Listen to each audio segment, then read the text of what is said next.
Hello everyone. Today we'll see how to launch one EC2 instance and how to connect from our laptop and how to connect from the browser. We'll see that. And also I will tell you how to connect from a Linux machines as well.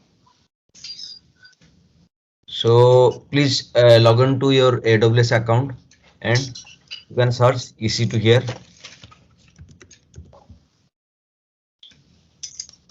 And I'm already in EC2 tab in EC2 service. So let's create one Linux instance. So from the launch instance, let me select one AMI. AMI is a machine image where you can find your, it is a configuration file where you can find your operating system, your installed software, install application server, whatever software required, they all are in your Amazon AMI. So first, I need to select one Amazon Linux AMI so that I can create one Linux EC2 instance. So in this area, I'm just selecting one Linux AMI. And next, I'm selecting one instance type. Instance type is I'm selecting a T2 micro as it is free tier eligible. So it's composed of one vCPUs, 1 GB of memory, and low and moderate network performance. Let's select this.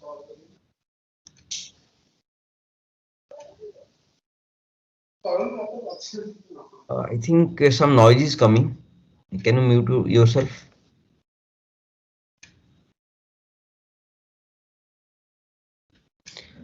Next is configure the instance details. So keeping it as default. For add storage, as you seen in Windows system, it was 30 GB, and in case of it's minimum 8 GB for one Amazon Linux machine. Next, add tag. I can add tag like my environment.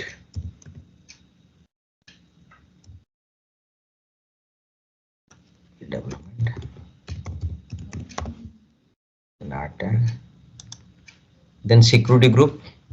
I'm just selecting the default. We'll discuss in details in VPC service. You can select default. So for Linux, for in case of Windows, it was port 3389 RDP port. But in case of Linux, we will connect for using SSH. So the port 22 will connect through port 22, and it was open for all IPs. Then review and launch. Launch one. So you can select your key pair which was created during Windows instance, or you can also create a new one. So I'm just selecting the Windows one. Then launch instance.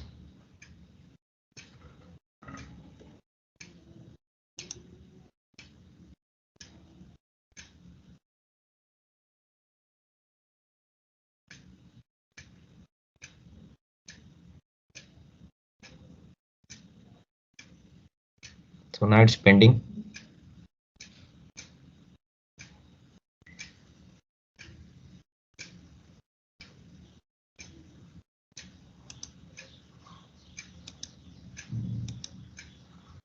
So let's wait for some time.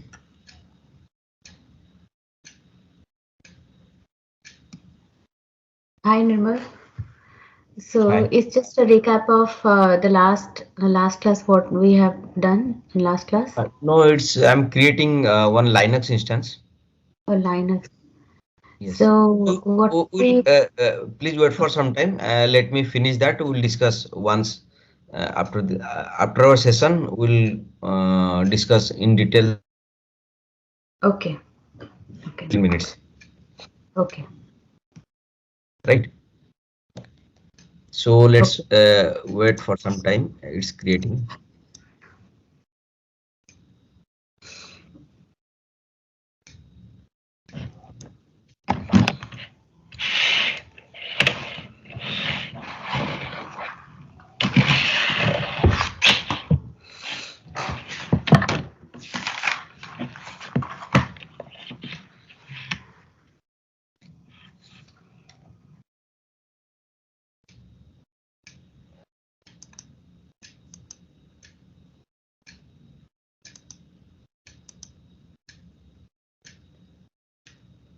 So to connect this EC2 instance, you need,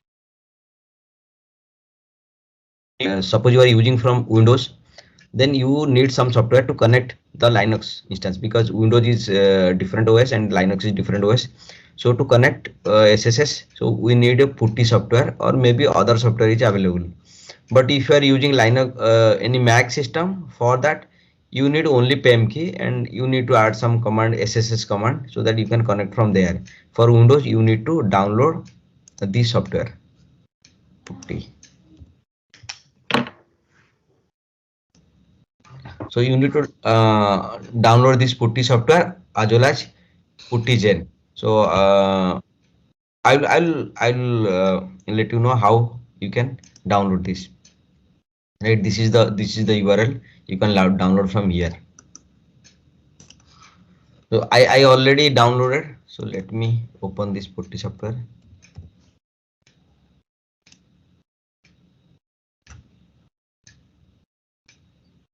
Maybe instance. No, I need to. I use the. Let me check.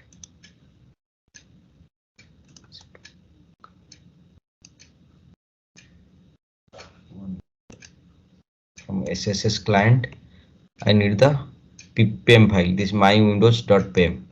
Maybe I have downloaded. Let me check. Downloads.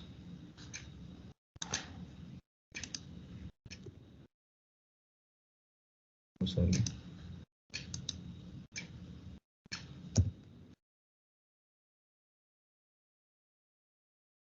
Maybe in the key.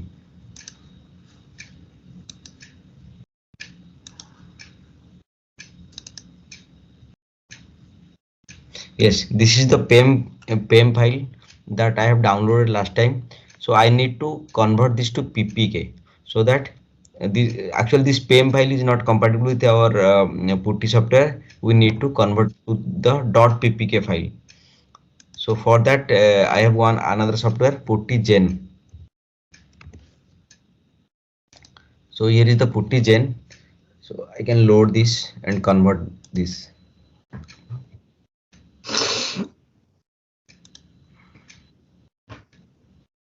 This is the PEM file. Okay, on this private key to as a PPK file. So PPK file is compatible to our PuTTY software. So let me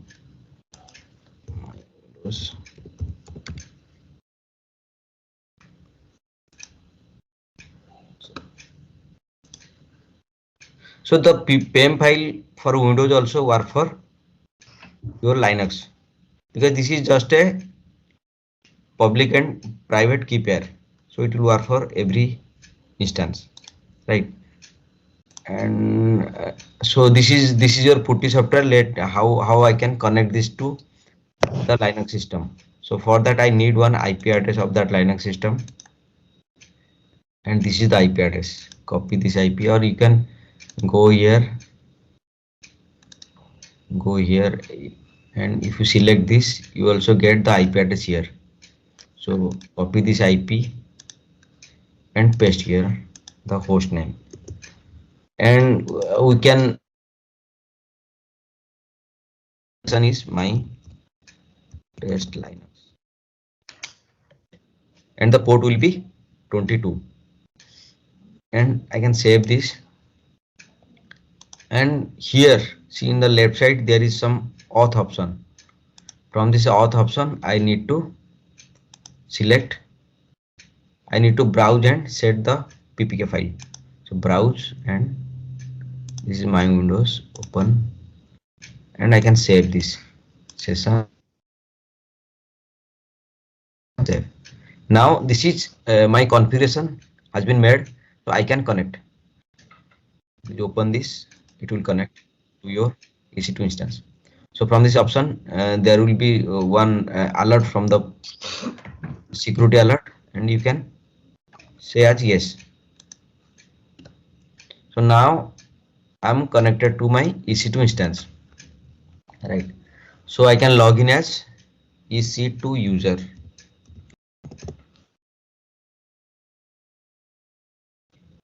enter. And now my EC2 instance has been connected, and you can see whatever you want to see. Like when some command also you can like ls -l. There is nothing in the directory, or you can run the ps, or you can that command also. So you can also install some web services, and you can add your custom HTML file also, and you can see here from the browser also. This is the way you can connect from Windows using PuTTY. And here also some direct option is there to connect. You can go here and connect.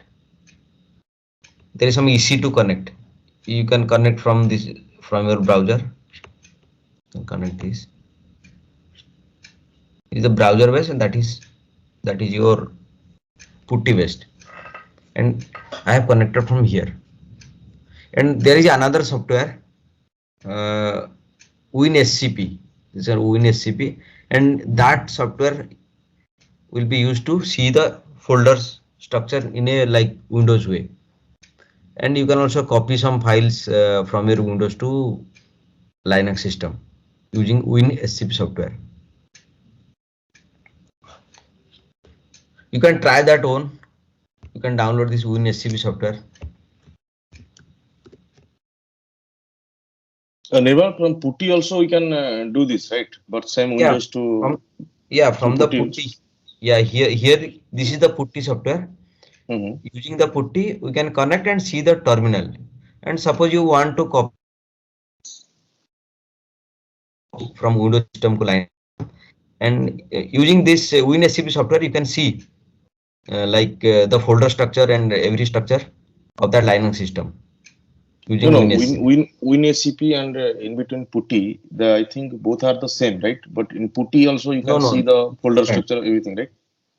Yeah, here you need to add the command like cd ... and here I can see like ls -l, and here see this is the EC2 user is there, right? But from the WinSCP you will see in like in a Windows like if I have WinSCP. Yeah, this is like command line. You have to type. It is command line, and this is UI based. In WinSCP you can just click, but in WinSCP you cannot run any command, AWS command. You just browse. Yes, you can. Directory structure will be so like a Windows 1, and you can copy whatever file you need from your Windows to this Linux, or you can copy the Linux folders to the Windows system using WinSCP. This is some look feel of WinSCP. Okay, let me connect this.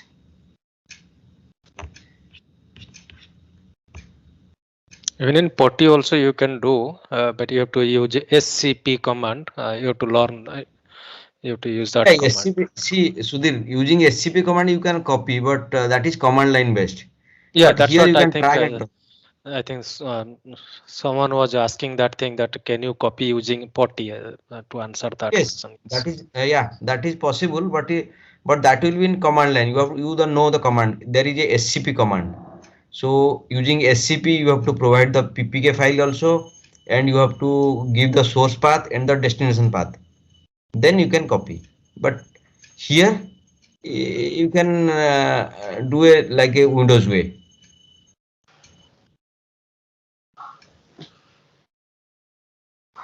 One minute.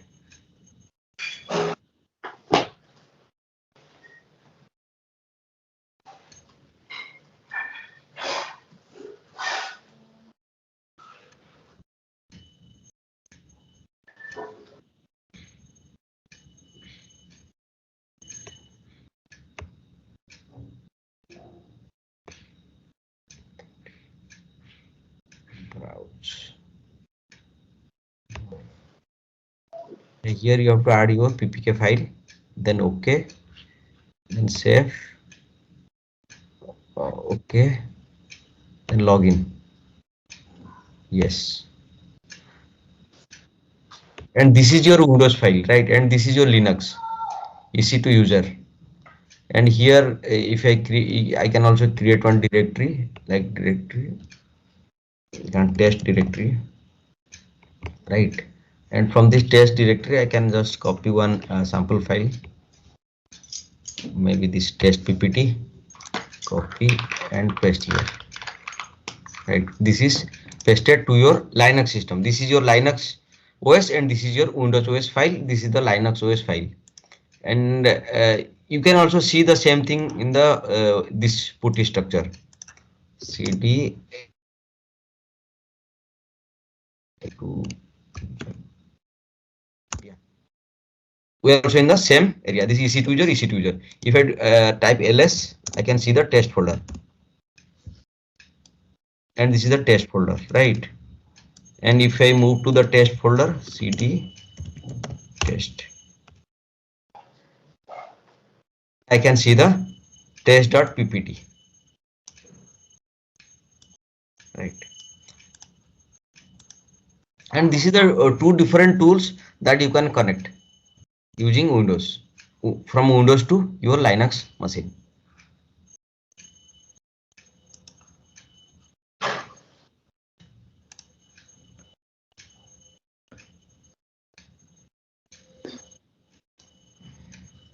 Sudhir will after this session, maybe at 8:45. Say that again. After means after 45 minutes, we will together we can practice the session. Yeah. Okay. Then some theoretical concept like EC2 limits root and boot volume. So there is 22 EC2 instance soft limit per account you can create. You can submit a request to AWS to increase. So as of now, per account, the Amazon allows for 22 instances to be created. But if you want to add more, then you can give a request to AWS to increase your quota. And for the EC2 instance, we are having two types of block storage devices. One is Elastic Block Store, that in our demo we have used Elastic Block Store, and that Elastic Block Store is persistent, and this is a network attached virtual drives. We will discuss about EBS in a separate session. Instance store basically this is a virtual drive on the host allocated to this EC2 instance. So instance store will be, suppose you selected instance store, that instance store will be from your host. Your host, you can share the host hard drive, host volume. It is a part of your host volume. Suppose you stop and start your system, then you will lost your volume in case of instance store. But in case of EBS, that is persistent. Persistence means your data will not lose. You will have the data. Suppose you stop and start again, then there will be no loss of your data. But in case of instance store, your data will be lost once you stop and start. EC2 instance like root and boot volumes can be EBS or instance store volumes. EBS backed EC2 instance, it has the it has the EBS root volume. So EBS backed having your EBS root volume, and your instance store having the boot store will be your instance store.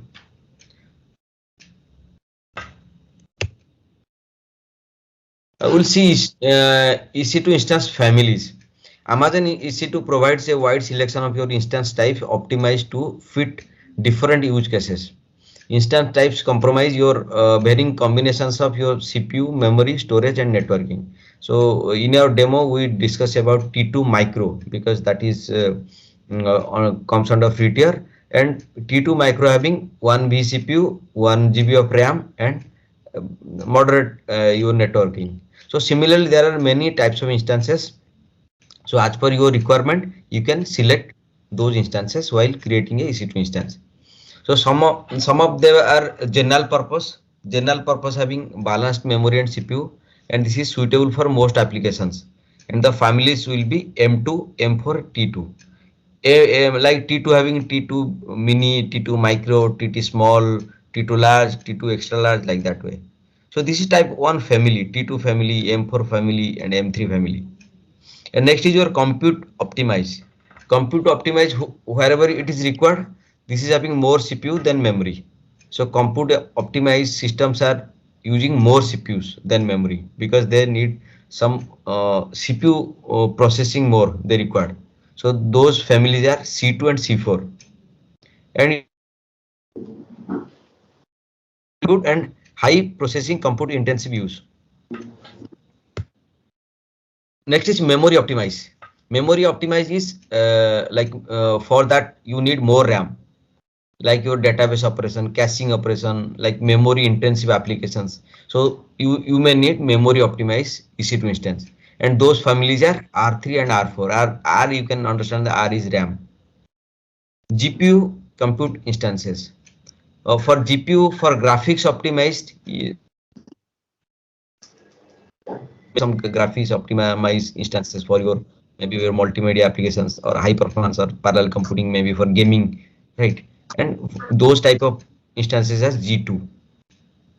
Storage optimize, and for storage optimize you need more storage and very high and low latency you require. So IO intensive applications like Dataverse or Hadoop, big data analysis, and for those you need storage optimize, and that family is like I2, D2, like that way. See the range of the families. 1 minute.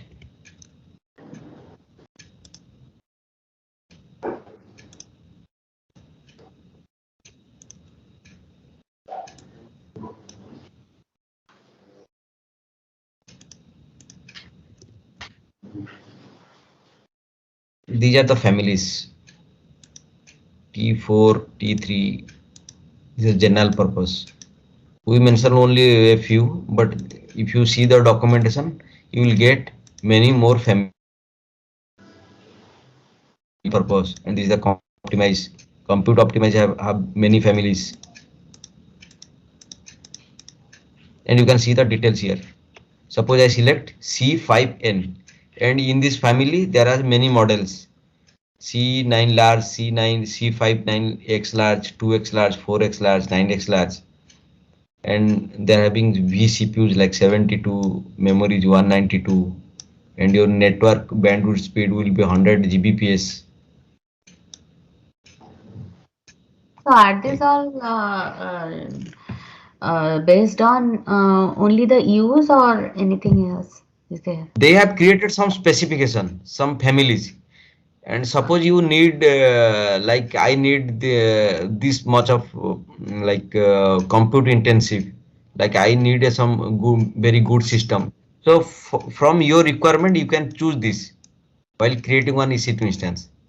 So in our case, in our demo, we only choose T2 micro because we are just practicing.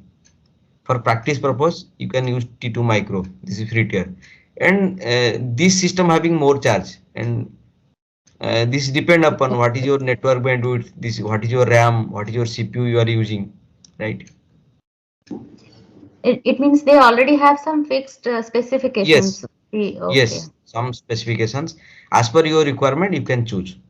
Some memory optimize. Suppose you want some gaming, you can use some GPU related, or if you want some compute optimized, like high compute required for your applications, so you can choose compute optimized. Mhm.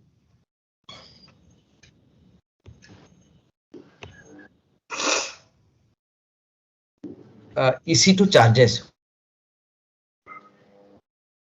EC2 instance, how AWS is charging you. So you are charged on EC2 service in hourly base or per second base. So some systems are in hourly base and some EC2 instances are per second based. So if you want to go in detail, you can see the pricing page. So you will get the details about what is the price of this family of EC2 instances. Or there is some calculator also available in AWS site. You can use that and select the EC2 instance, what is the monthly charge or what is the hourly charge. A reboot of EC2 instance is considered as the instance is still running. Suppose you reboot one instance and it will not, AWS will consider that your instance is still running. But in case of stopped, they will not charge for that period of stopped. Suppose you stopped for 5 hours, they will not charge you. But if you restart the system, they will consider as your instance is still running. You are also charged for the data transfer EC2 instance if you send to outside your AWS region. Suppose there is EC2 instances in 2 regions, and the data transfer between one region is not chargeable by AWS. Suppose you are charging, you are communicating to EC2 instances in different region, they will charge you for network cost, for inter-region network cost. In the billing also, cost. I'll show you the how AWS billing is there and what is the parameters they are charging. And they and along with your EC2 instance, they will charge also EBS storage. Suppose like some GB of or some TB of EBS storage, and they will also charge for your EBS storage. And as per the free tier, you will not charge for 30 GB of memory. 30 GB of memory is free under the free tier. And if you allocate more EBS, then they will charge you.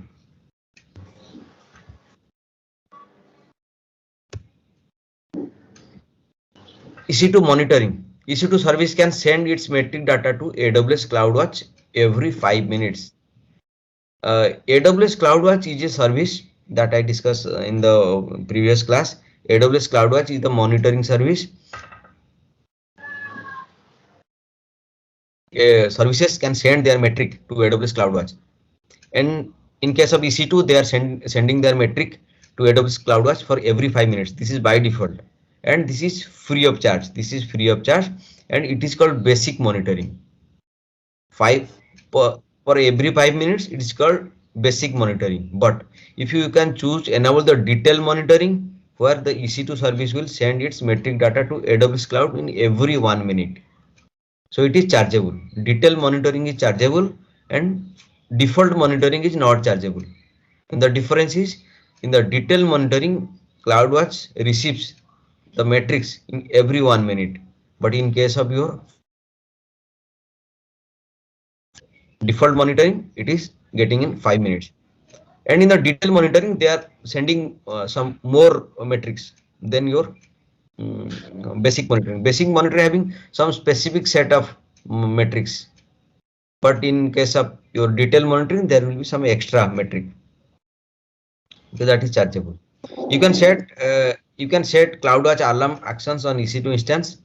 You can like your stop, restart, terminate, and recover your instances. You can use stop or terminate actions to save the cost. You can use the to move your EC2 instance to another host. I'll show you the CloudWatch. You can see one monitoring page here. This is your instance, right? And there is one monitoring tab. In the monitoring tab, you will see your health of your EC2 instance, and the metrics will be like your CPU utilization, status check, your network bytes. This is your, you can say, your metrics.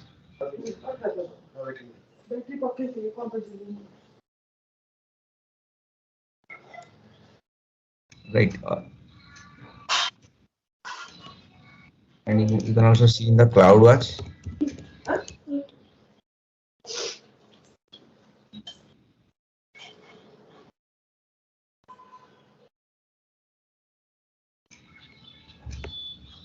In the CloudWatch, all metrics, you can also see your EC2 instance metric.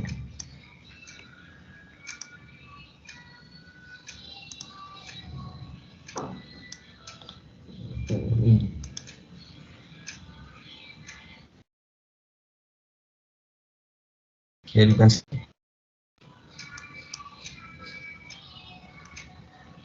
like your network in, network out, your CPU utilization, CPU credit usage. You will see the detailed metric in CloudWatch, right?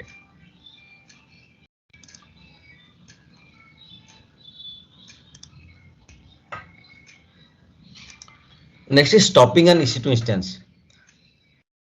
So see the behavior of stopping one is what happens when you stop one EC2 instance. So when you stop an EBS backed instance, any data in any instance store volume is lost. So in case of your instance store volume, that will be lost. But in case of your EBS backed instance, you will not lost your data. Or even though instance can be restarted, all instances store or data will be gone in case of your instance store. So I will leave this line, maybe some problem in this line. Okay. When you stop an EBS backed EC2 instance, so what happen? Instance perform a shutdown operation. So its state will go from running, stopping and stopped. And EBS instance, your EBS volume will be not lost. EBS volume like it is different from your host. This is a network data storage. Those volumes are network based. Any data cached in RAM or instance store volume is lost. So any data, your RAM will be flush. So any data in the RAM, this will be lost. Most probably when you restart again, it will restart in a new physical host. Instance returns its private IP address and any IPv6 addresses. Instance returns IPv4 address back to your AWS pool. So you will lose your IPv4 address. For that you need to some elastic IP address. Right. So let me explain.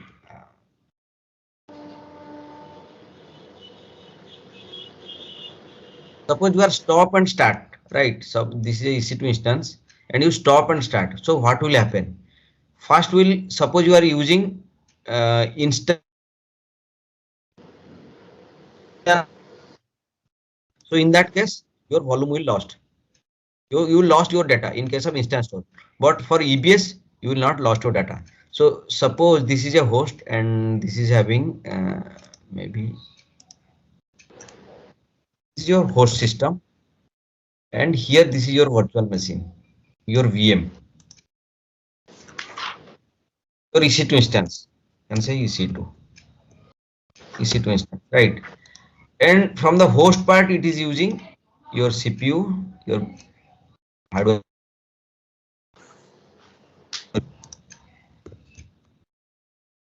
your RAM,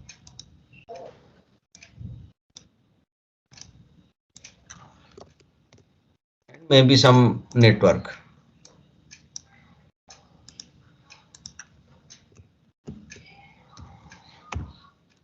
But your EBS will be in different area, but in same availability zone. EBS volumes. EBS is a storage area, and those are connected through network. You can say this is connected through network. That means your volume is connected through your network to your VMs. Suppose you stop and start a VM, you will not lose your EBS volume. Maybe this is your EBS part, and this size is for the Linux, suppose 8 GB, right? And in case of stop and start, you will not lose your EBS volumes. Means your hard drive will be there. So when you restart, you will get that volume only. But in case of restart, what happened? Stop and start. You may not get this host next time. Suppose you restart again, your EC2 instance may be launched in some other host. Maybe this host ID is, I can say ABCD like 00598, whatever one ID will be there, host ID, and it may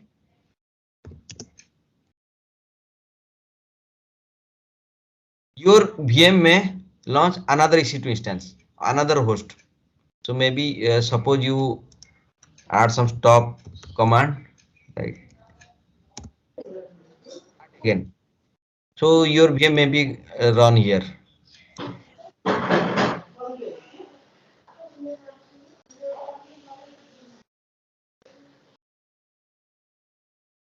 And they will use this hardware. CPU, RAM, network, whatever.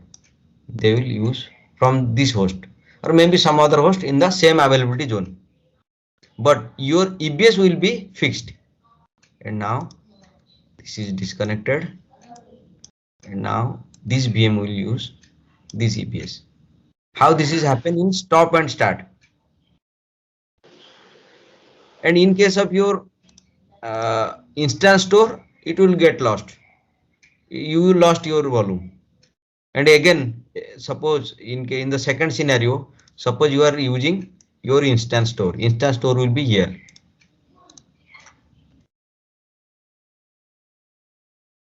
Instance store. Your instance store will be here. In case of you are using instance store instead of EBS. And when you stop and start, your VM will be moved some other. Then they will use their instance store. Maybe this one instance store. Right? Any questions or any doubt here?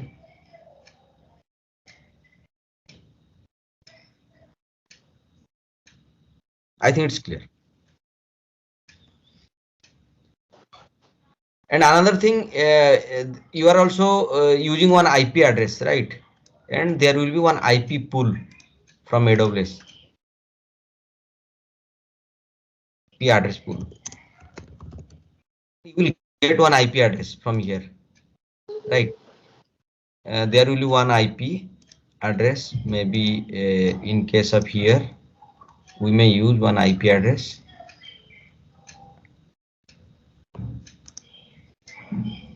We have allocated using one IP address, and that IP address is here. Yeah, this one.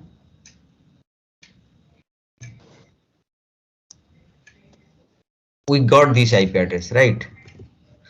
When we stop and start, this IP address will be, now this is attached, and this will be deallocated to the IP pool. When you next start again, then this may get a new IP. This may get a new IP. We may not get the older one, older public IP, new public IP. But the private IP will be same. Private IP will not change. Private IP will be same, but we will get a new public IP. When you start and stop again, then that IP will be released to your IP address pool. To fix this problem, suppose you want a static IP, like always I need this IP. So for that you need to allocate one elastic IP. One concept is elastic IP there. I will discuss that. Elastic IP. We will get that elastic IP, right? In the next session, we are going to discuss about EC2 Elastic Block Storage and how we can create, attach, detach and delete EBS volumes from EC2 instance. And also we are going to discuss about EBS encryption, EBS snapshots and how we can create AMIs from the EBS volume.